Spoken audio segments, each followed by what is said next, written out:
So usually, when we talk about getting a medical diagnosis, there's this expectation of precision. Like it feels almost like engineering, you know? Absolutely. Yeah, like you break your arm and the X-ray shows that jagged white line, and the doctor just points and says, "Well, there it is.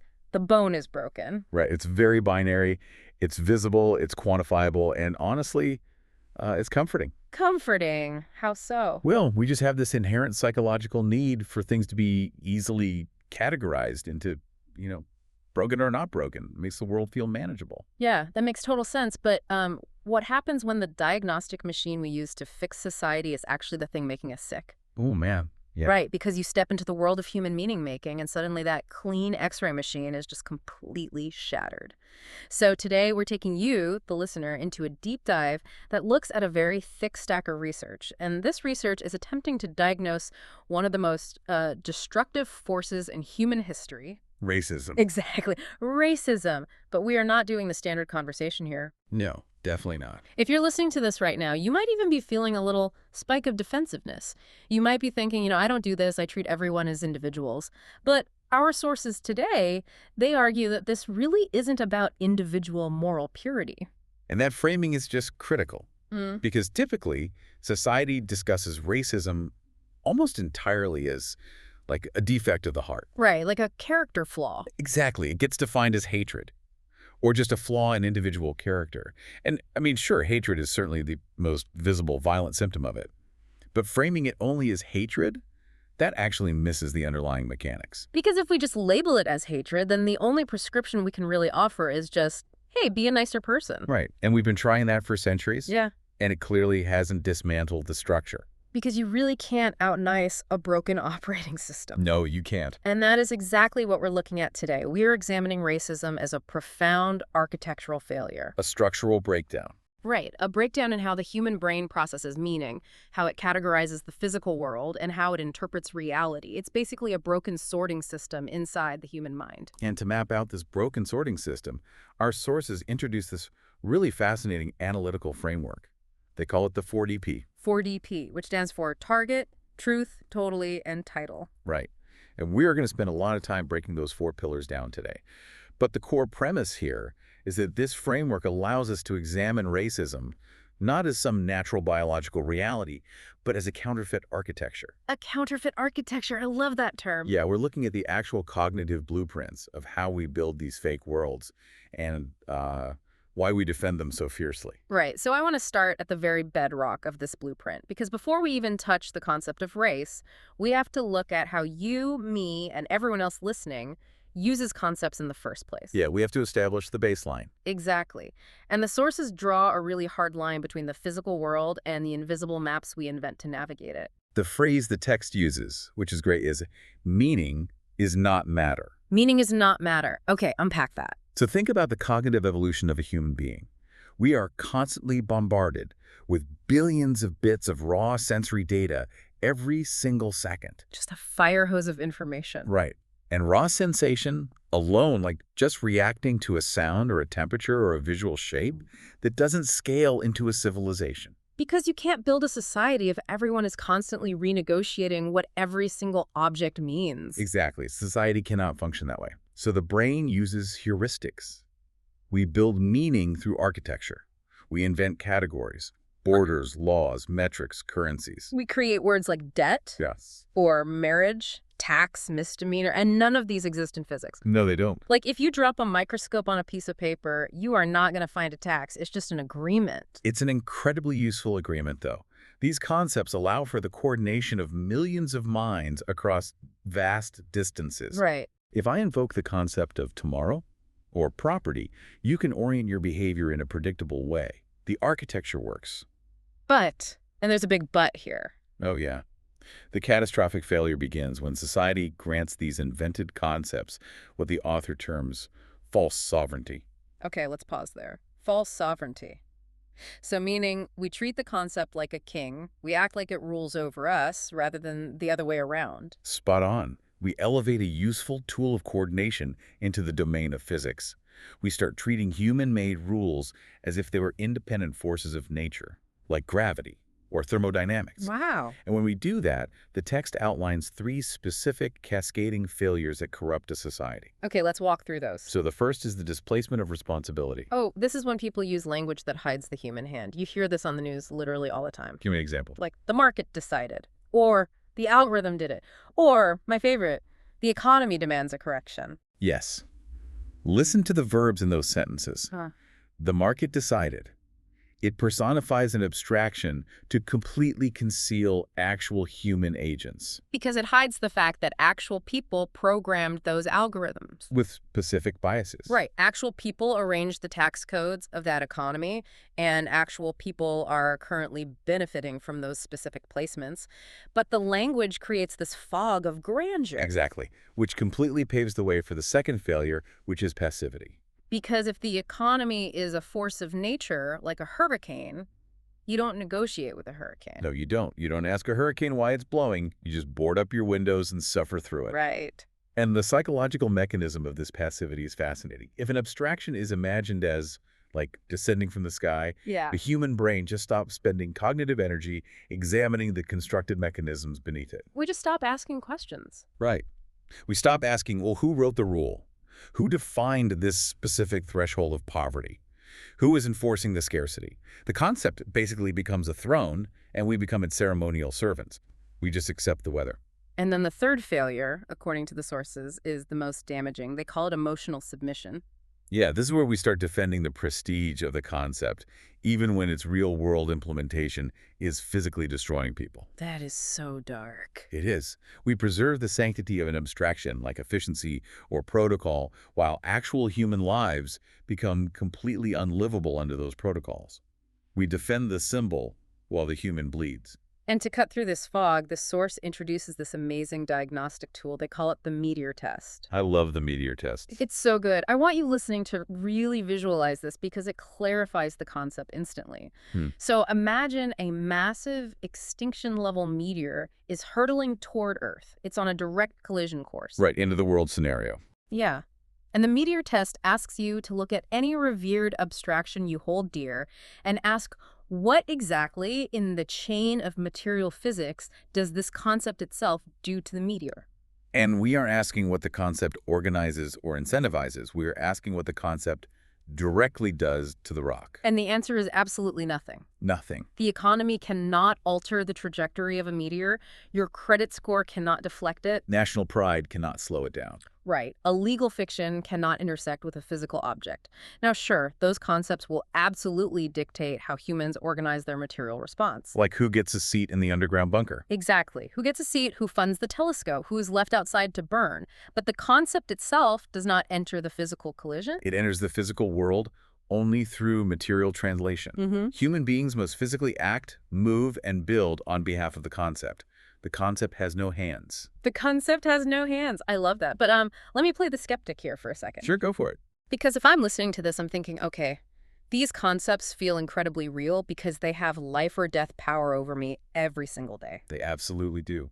Like if my bank account is empty, which is just a digital concept, my physical body will starve. If my credit score is too low, I cannot secure physical shelter from the cold.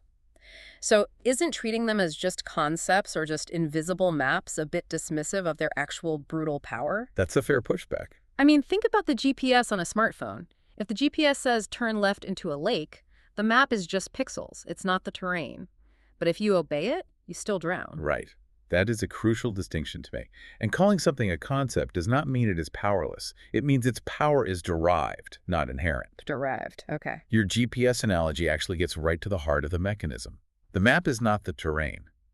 But when a human brain confuses interpretive centrality, meaning how important a concept is to our daily survival, with material sovereignty, we suffer a massive category error. A category error, meaning we are placing something in the wrong bucket of reality.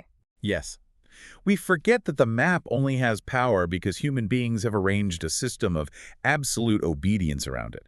If we realize the map is wrong, we have the power to rewrite the code. But if we believe the map is the physical terrain, we will drive our cars into the lake and blame the water. Exactly. And this bridge, this idea of a catastrophic category error where we confuse the map for the terrain, is the exact psychological mechanism that humanity used to invent the concept of race. Oh, wow. Okay, which brings us to the most radical, uncompromising premise in the entire stack of Here sources. we go.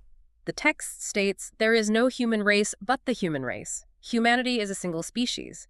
We are not naturally partitioned into ranked biological rungs on a ladder. We have to be very precise about the biology here, Yeah. because the brain loves to find patterns. Right. We are pattern matching machines. Yes, and we absolutely display visible variation. Melanin levels, epicanthic folds, hair texture, we have incredibly rich, deep cultural histories. But those variations are continuous clines. They are adapting to geography over millennia. They don't just snap into neat boxes. No, they do not cluster into 4 or 5 distinct, bounded biological categories that dictate intelligence or temperament or worth. Wait, let me push back on the biology again because I think this is where a lot of people get tripped up. Okay, let's hear it. If race is completely made up, a purely administrative fiction, why do doctors still ask for my race on medical intake forms? Great question. And why is sickle cell anemia, for example, talked about as a quote-unquote black disease? How does the idea of an administrative fiction hold up against actual medical science? That is the perfect question, because it reveals exactly how the category error operates in real time. Let's look at the actual mechanism of the sickle cell trait. Okay. Sickle cell trait is an evolutionary adaptation to environments where malaria is endemic. Having one copy of the gene protects you from malaria. Oh, I didn't know that. Yeah, it's fascinating. So where do we find it? We find it in populations whose ancestors lived in highly malarial regions, parts of sub-Saharan Africa, yes, but also widely across the Mediterranean. Oh yeah, in Greeks, Italians, Turks, as well as in parts of the Middle East and India. So it's a geographic adaptation, not a racial one. Exactly.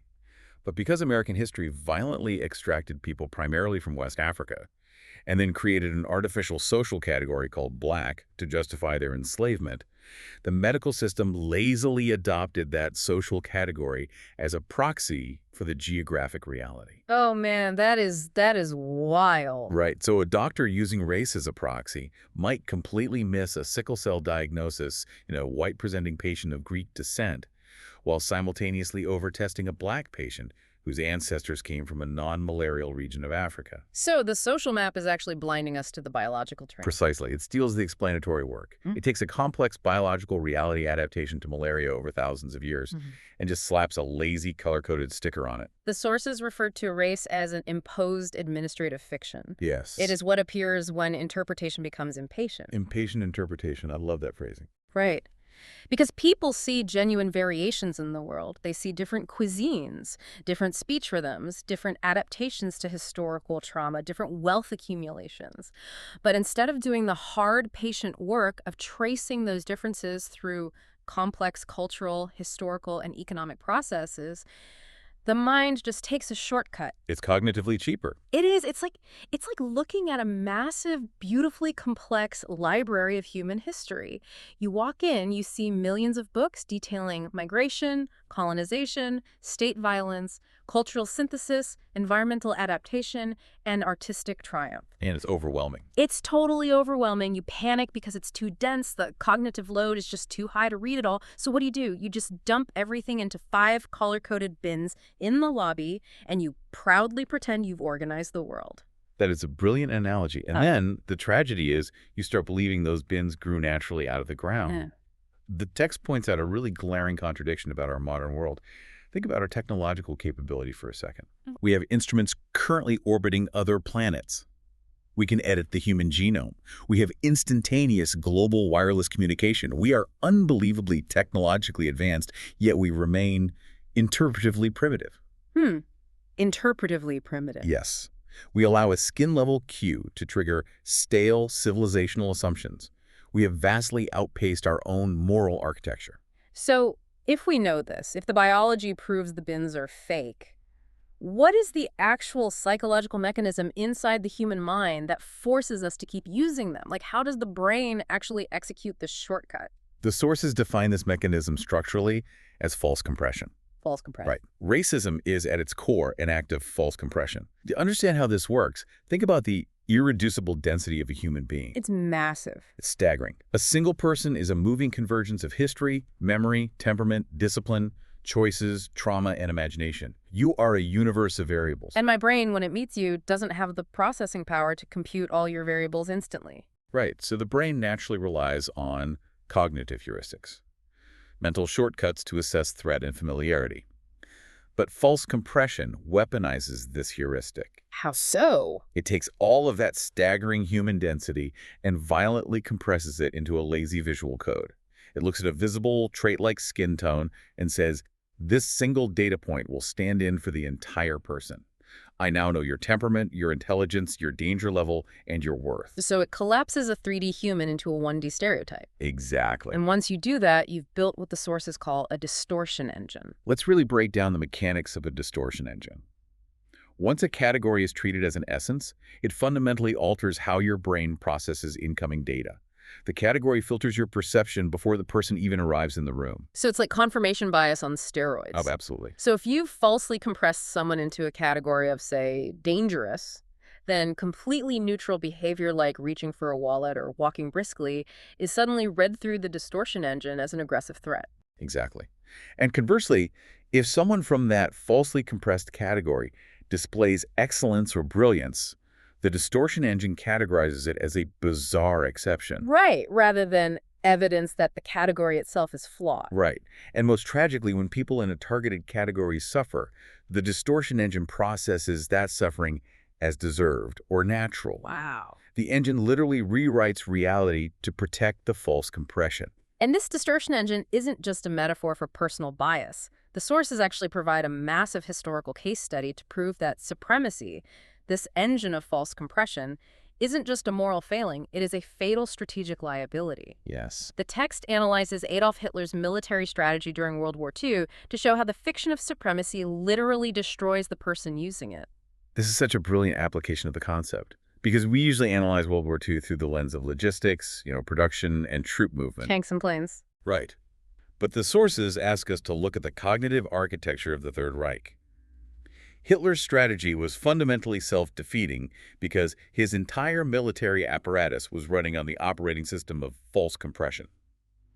It was built on 3 massive delusions. Let's go through them. The first was the myth of divine infallibility. Right. Believing setbacks were just tests of destiny, which led to absolute disasters like sending troops into the Russian winter without proper coats. Because acknowledging the delay would shatter the myth of invincibility. Precisely. But the second delusion is where the distortion engine really goes into overdrive, and that's the fiction of enemy inferiority. Because supremacy requires you to believe that everyone else is biologically and intellectually subhuman, and that completely skews your ability to assess reality. Consider the invasion of the Soviet Union. Hitler completely dismissed the Soviet forces as a colossus of clay without a head. He assumed the state would just collapse instantly upon invasion. Because he falsely compressed them. Right. His distortion engine prevented him from seeing the actual terrain. He was totally blind to their capacity to mobilize 34 million soldiers, to dismantle and move their entire industrial base east of the Ural Mountains, and to vastly outproduce Germany in tanks and planes. He looked at a complex, resilient enemy and falsely compressed them into a racial caricature of weakness. Exactly. And he did the same thing with the United States. Right. He dismissed Americans as decadent and racially mixed, completely failing to anticipate the massive, overwhelming industrial capacity of the American war machine. It's pure strategic blindness. And perhaps the most glaring strategic error, he actively persecuted and drove out Jewish scientists. I mean, he looked at minds like Albert Einstein and Niels Bohr, falsely compressed them into a despised category, and literally exiled the intellect and innovation that ended up fueling the Allied victory and the atomic age. Which brings us to the third delusion, the illusion of unilateral control. The text notes that Hitler refused to engage in what it calls empathetic research. Empathetic research. I mean, that phrase sounds a bit soft for military strategy. What does that actually mean on a battlefield?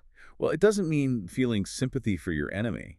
It means having the cognitive humility to study your adversary accurately. Ah, okay. To respect their resilience, to study their culture, to anticipate their capacity for adaptation. If you are fighting an enemy in the rubble of Stalingrad, empathetic research means acknowledging that they are fighting with terrifying ingenuity and courage. But Hitler's ideology forbade that humility. Completely. It was And structurally impossible for him to see anyone else as an equal worthy of study. because if he had actually studied them, like if he had allowed data that proved their ingenuity and brilliance to enter his brain, it would have shattered the entire foundational myth of racial supremacy that his power relied on. Precisely. His strategy failed because supremacy wages war against the fabric of reality itself. Wow. By blinding the mind to actual human capacity, you make catastrophic miscalculations. The Allies didn't win simply because of some preordained destiny. They won because they were operating closer to reality. They were willing to look at the real map. Right. They were willing to adapt, collaborate, study failures, and look at uncomfortable facts. Supremacy is the ultimate closed loop of false data. It literally chokes to death on its own fictions. That is so powerful. And this brings us to the absolute core of today's deep dive. Because if you're listening to this and you want to truly dismantle this distortion engine, not just in history books, but in your own society, in your own workplace, maybe even in your own biases, we have to look at the underlying code. We have to. It's not enough to just say, hey, don't be racist. That's like telling a crashing computer to just work better. Right. We have to access the operating system of meaning-making itself and rewrite it. And to do that, the sources provide a masterclass in mapping this architecture using the 4DP framework we mentioned earlier. Yeah. Target, truth, totally, and title. So let's spend some real time walking through this. Because this is the diagnostic tool. By applying it meticulously to racism, we can see exactly how the system is fundamentally misaligned. Let's start with the first pillar, target. Target is about aim. It's about where a system, a policy, or a person is actually aiming, regardless what they claim they're aiming at. Think of it as trajectory analysis. Exactly.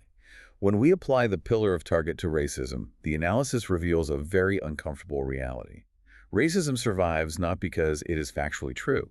As we discussed with the biology, it has been scientifically, genetically, and intellectually disproven repeatedly. Over and over again. Right. So why does a disproven theory persist for centuries? Because it is useful. It's true.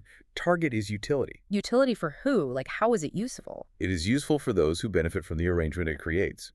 Its target is to distribute comfort, to protect economic status, to offer a borrowed psychological elevation to insecure people, and to provide a pretext for asymmetry in society. Just look at history. Exactly.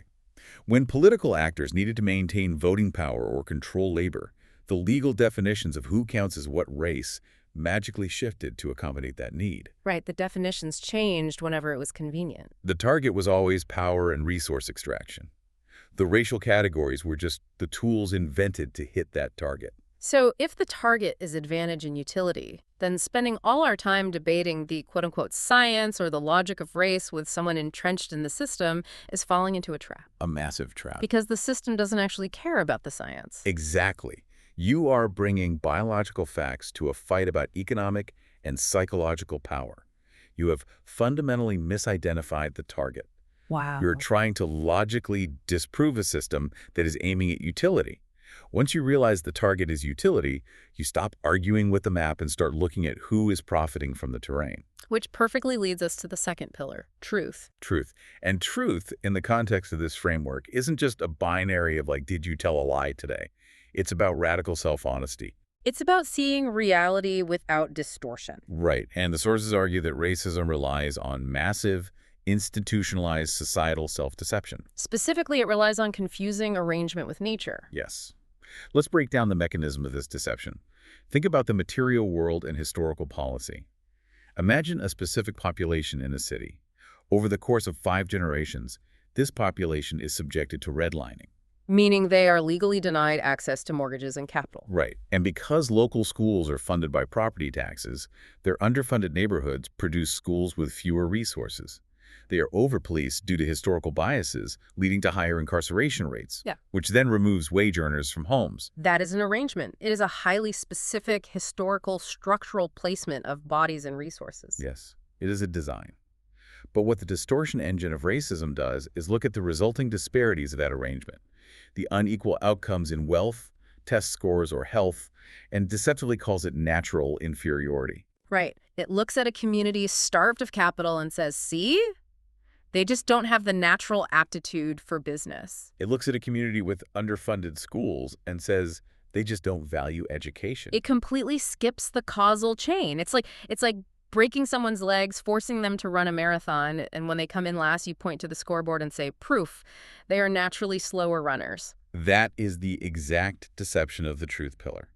It smuggles the design problem out of view. To correct this, a healthier architecture demands what the text calls causal honesty. Causal honesty. Causal honesty means reading disparities through the lens of historical arrangement before you lazily assign them to innate worth.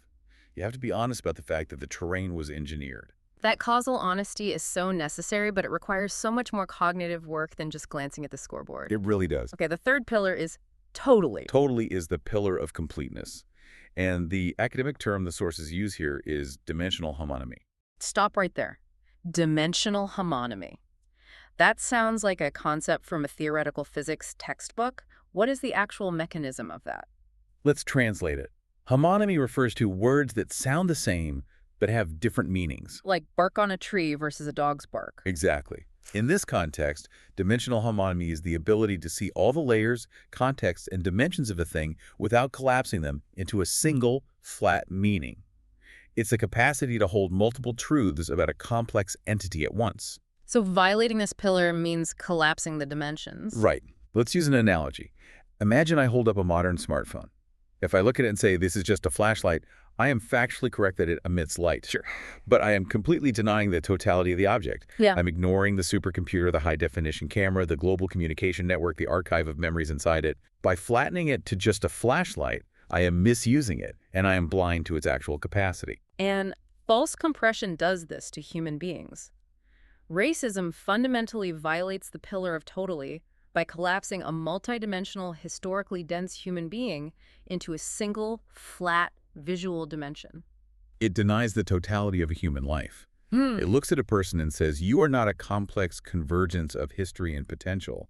You are just this one superficial category. And when a society violates the totally pillar, it builds institutions that are blind to the actual genius and capacity of its own citizens. Which flows perfectly into the fourth and final pillar, title. Title is about labels, how we name things. But specifically, it's about what the text calls nounships. This is a psychological difference between holding a label lightly as a temporary state versus locking it in as a fixed, eternal essence. Right, think about the language of psychology. There is a massive difference between saying, I am experiencing a state of anxiety versus saying, I am a broken, anxious person. Exactly. One is a temporary verb state you are passing through. The other is a noun that becomes your permanent identity. Racism weaponizes titles.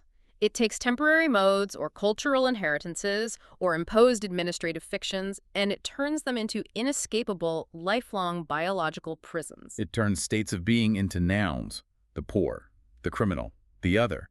The title arrives before the person does, and it dictates their destiny. So when we step back and look at this 40p masterclass, what do we actually see? We see that a society operating on the code of racism is built on false targets aimed at utility, deceptive truths that hide historical arrangements, collapsed totalities that deny human complexity, and rigid titles that imprison people in nouns. And the result is what the sources call a counterfeit world. A counterfeit world. It is a simulation. A counterfeit world where the interpretation arrives before the evidence, where the box precedes the person. And here is the thing about living in a counterfeit world. It takes an exhausting, monumental amount of energy to keep the simulation running. It really does. Which brings us to the actual cost of managing these fictions. Who is paying the bill for all this forced ignorance? We all are. Societies spend an extraordinary, almost incomprehensible amount of energy, money, and time managing the consequences of this racial fiction. Think about the infrastructure. We pour billions of dollars into lawsuits, diversity training seminars, compliance structures, media corrections, political commissions, and reactive governance. The source has a brilliant, sharp analogy for this that I want to expand on. It's the idea of unicorn courts. Yes, the unicorn courts. Imagine a society that builds an incredibly elaborate, multi-billion-dollar legal and administrative system to regulate the ownership of unicorns. Let's really build that out. They have unicorn zoning laws dictating where the unicorns can graze. They have unicorn tax brackets. They have a whole sector of the economy dedicated to polishing unicorn horns. Right. And diversity committees ensuring that unicorn owners are represented in media. The bureaucracy is just staggering. But the absurdity isn't that the laws aren't sophisticated. Like, the legal briefs are probably hundreds of pages long and very eloquently written. Oh, I'm sure they are. The absurdity is that the entire massive system is built around regulating an animal that fundamentally does not exist in nature. And this need to constantly manage the fallout of a fiction reveals something deeply humiliating about a civilization. It shows that our collective time, our capital, and our intelligence, which could be spent designing richer forms of education, curing diseases, or exploring the cosmos, are instead consumed by the maintenance burden of an exhausted lie. We are managing the bureaucracy of a phantom. We really are.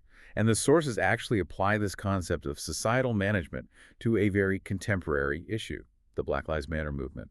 And as we discuss this, we are going to impartially report on the text's philosophical analysis here, maintaining strict neutrality on the political implications. Absolutely. So what does the source say about it? The source points out a profound, almost tragic paradox at the heart of resistance movements. Looking strictly at the structural philosophy of the text, it explores the tension inherent in such movements. It argues that movements like Black Lives Matter emerge from absolute, undeniable necessity. Right. They perform indispensable moral work by interrupting societal denial. Exactly. They name the structured injury, and they refuse to let the broader society pretend that racialized damage is just a relic of the past.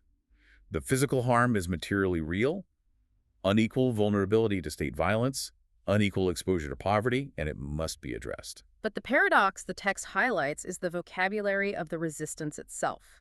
To fight the damage, these movements are forced to operate within the very grammar of the distortion they are trying to dismantle. Precisely. The text notes that the identity category, in this case black, must be politically defended, celebrated, and mobilized precisely because that specific category has been politically targeted and weaponized by the counterfeit architecture. So the tragedy of this necessity is that it requires foregrounding the false category itself. Yes, it highlights the deep opportunity cost of our society. It shows that we are stalled at a remedial stage of civilizational development.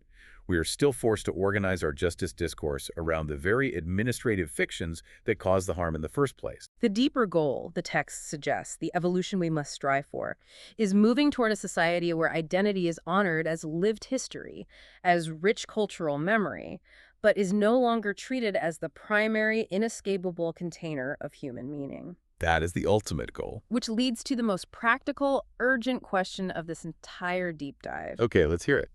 If you're listening, you might be feeling stuck in a logical loop. If the categories are a biological fiction, but the damage caused by the fiction is undeniably physically real, how on earth do you move forward? We can't just pretend it didn't happen. This is where many well-meaning people stumble into what the text calls the trap of mere denial. The trap of mere denial. Yes. Merely declaring that race doesn't exist or claiming to be colorblind is intellectually and morally weak if that declaration is used as a shield to ignore the enduring physical consequences of racialization. Right. You can't just wave a magic wand, say I don't see color, and ignore the fact that neighborhoods are still physically segregated by historical design. Or that generational wealth is still mathematically uneven. And historical trauma is still physically inherited. The machinery survived, even if you intellectually empty the concept. Therefore, the sources demand a much more rigorous cognitive process. They call it the double movement. This is the path to functional reclamation, and it requires holding two seemingly contradictory truths in your mind simultaneously. Let's walk through the steps of this double movement. Step one. Step one.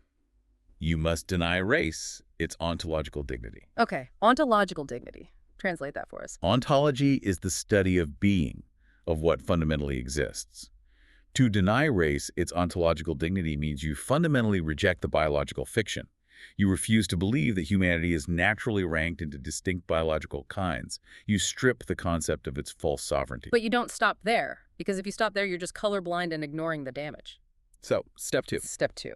You must simultaneously confront racialization as a historically real machinery of placement and interpretation. You must study and acknowledge the material structures, the laws, the biases, and the resource hoarding that were built using that fiction. Because to affirm the fiction in the name of realism is intellectually weak, and to deny the historical process in the name of philosophical purity is morally weak. You have to do both. Reject the false category while actively repairing the structural damage. So for the listener tuning in right now, what does this functional reclamation look like in your daily life? How do you apply this double movement when you walk out your door today? It starts at the very genesis of thought. It means retraining your attention at the point of perception. Right. When you walk into a room and your eye notices visual contrast in a person, you must actively intercept your own cognitive heuristic. You must realize that thought has only just begun. You cannot let the inherited, color-coded label flood your brain and pretend to complete the interpretation. You have to force the distortion engine into manual override. Manual override. I Yeah. like that. It also means speaking with cleaner social language. When we observe differences in outcomes, behaviors, or statistics in our society, we need to ask structurally honest questions. Like what? Like, is this difference due to cultural adaptation? Is it due to policy history, state violence, labor extraction, or class placement? We must stop defaulting to the lazy storage bin of race to explain away complex social reality. Cleaner language permits cleaner thought. Cleaner thought permits accurate diagnosis. And accurate diagnosis makes real repair imaginable. Exactly. Redesigning this internal operating system, stepping back, looking at the buggy code of how we perceive humanity, and doing the hard work to rewrite it. That is the ultimate goal of the deep dive today. We are trying to outgrow the cognitive architecture that needs these counterfeit bins. A civilization truly worthy of its technological tools would know that visible difference is not metaphysical depth. It would understand that a single species can carry thousands of different worlds of meaning without having to be sliced into different human kinds. What a journey we've been on today. Yeah, it's been intense. We started by dismantling the false sovereignty of concepts, remembering that the map is not the terrain, and concepts don't stop meteors. We explored how race acts as a counterfeit architecture, a lazy filing system that steals the explanatory work of history. We deconstructed the mechanics of false compression, showing how the distortion engine, much like Hitler's failed strategies, acts as a fatal liability against reality. We covered a lot of ground. We really did. We then walked through the 40p masterclass, mapping how this counterfeit world relies on deceptive targets of utility, lack of causal truth, collapsed totality, and rigid titles. We looked at the immense cost of unicorn courts, the paradox of resistance, and finally, the vital necessity of the double movement, denying the biological fiction while confronting the historical machinery. It is a complete architectural upgrade in how we make meaning. But before we sign off, I want to leave you with one final lingering concept drawn from the very end of our source material. It's a mechanism they refer to as the fourth dimension of nested holding. Nested holding. Break that down for us. Think about the doorways of bias, fear, or resistance you encounter in society, or even the ones you notice within your own mind. A doorway doesn't just exist floating in a vacuum. We often try to force those doors open with pure willpower or logic or angry arguments. Right. But a doorway is held in place by a room. And that room is held in place by a building. And the building is held by an inherited belief, an economic incentive, or a historical necessity. So the resistance at the door isn't the root of the problem, it's just the threshold. Exactly.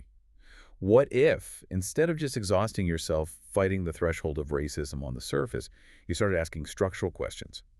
What is the deeper psychological handler holding this fear in place? What is the architecture of their absence?